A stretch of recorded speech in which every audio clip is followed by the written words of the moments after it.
Að sjá verkið flutt af hópi fagfólks var náttúrulega rosalega flott og það setti alveg punktinn yfir i-ið vegna þess að í byrjunni þá var það 2 hljóðfæri en svo var allt í einu bara komið eitthvað stórsveit á sviðið að spila bara eitthvað fullunnið lag.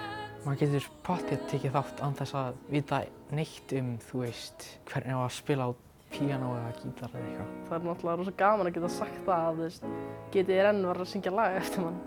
Ég samdi lagið í tölvu í forriti sem heitir FL Studio. Þar í staðinn fyrir þess að taka mig upp að spila lagið á eitthvað hljóðfæri, þá teiknaði ég bara nóturnar inn. Ert þú með hugmynd? Senda hann í upptaktin. Skráningafrestur er til 21. febrúar.